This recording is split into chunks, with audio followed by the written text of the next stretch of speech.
संत महात्माओं के श्रीमुख से गाए गए कथा एवं भजनों का आनंद उठाने और भक्तिमय धुनों को सुनने के लिए सब्सक्राइब करें कथा सत्संग टीवी यूट्यूब चैनल को और ताज़ा अपडेट के लिए बेल आइकॉन को जरूर दबाएं।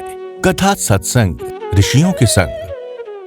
भगवान तो भाव के भूखे हैं। यदि एक बार भैया हमारे पास ज़्यादा अधिक समय नहीं है, मान लीजिए ठीक है ज़्यादा समय नहीं मिल पा रहा है, आप 1 घंटे 24 घंटे आपको परमात्मा ने प्रदान किए हैं, उसमें से 23 घंटे आप नौकरी करो, व्यापार करो, कुछ भी करिए, लेकिन 1 घंटे तो प्रभु के नाम पे निकाल दीजिए। 1 घंटे तो गुणानुवाद अवश्य ही करना चाहिए।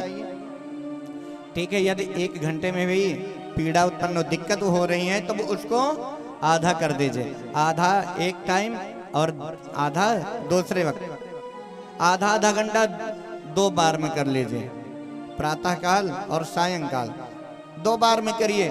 फिर भी उसमें भी कतराते हैं ना, जब उसमें भी कतराते हैं तो भगवान ही भला करें। फिर भगवान तो कहते हैं आपके पास अधिक टाइम नहीं, भाव से आप 2 अगरबत्ती जला करके बढ़िया पूजन नैवेद्य कर दो, उसी में संतुष्ट हो गए ना।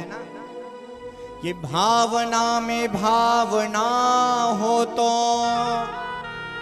भावना बेकार है, और भावना में अगर थोड़ी भाव आ जाए तो भव से बेड़ा पार है।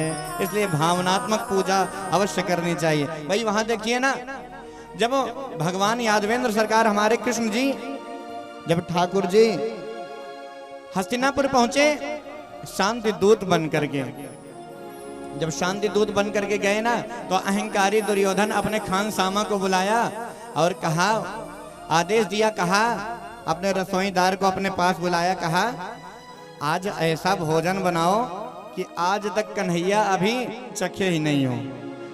अरे भला अहंकारी दुर्योधन, उन परमात्मा को जो जगत नियंता परमात्मा स्वयं बैठा है, जो अचर अचर स्थावर जड़ जंगम जितने भी जीव हैं संसार में, सबके लिए भोजन की प्रबंध स्वयं करता है। अरे अहंकारी दुर्योधन, भला तू उसको क्या खिलाए करे।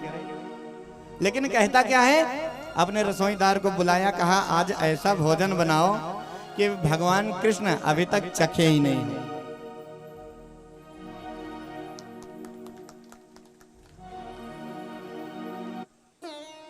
आज जब आदेश हुआ, आज भगवान जब आए तो उसके महल की ओर गए भी नहीं, दुर्योधन के महल की ओर गए ही नहीं भगवान, वो सीधे पहुंच गए भक्तराज विदुर जी के यहाँ, उनकी कुटिया में पधारे। ये भाव की बात है ना, भावनात्मक पूजा तो वहां हो रही है, ये तो अहंकार के वशीभूत होकर के आदेश दे रहा है ना। भगवान पहुंच गए विदुर जी की कुटिया में। उस समय विदुर जी वहां पर उपस्थित नहीं थे। देवी विदुरानी जी आई, स्वागत सत्कार किया, चरण बंदन किया, चरण धो करके चरणोदक लिया। आज सोचती हैं भगवान को क्या खिलाया जाए। आज ये जैसे ही अंदर गई, देखती कि यहाँ रसोई में जा करके देखती हैं कि सरसों का साग और मक्के की रोटी बनी थी।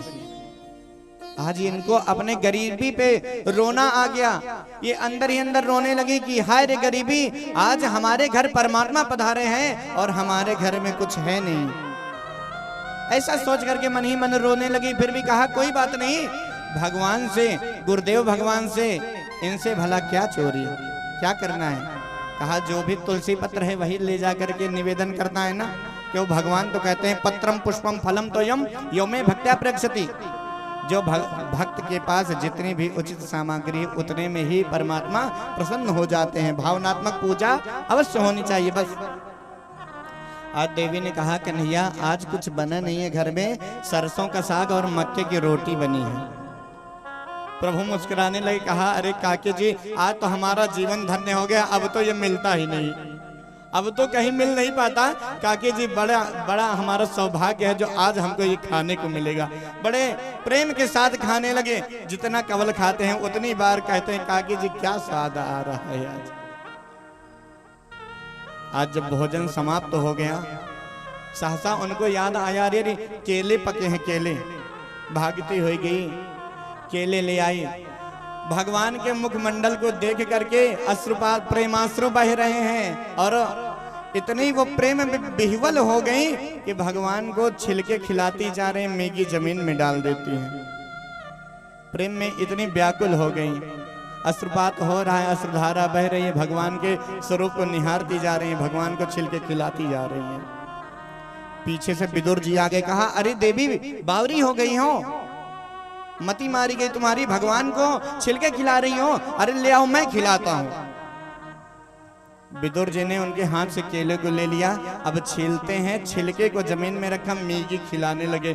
भगवान ने एक कवल खाया, उसके बाद मुख फेर लिया, कहा काका जी अब वो स्वाद ही नहीं रहा जो छिलके में आ रहा था।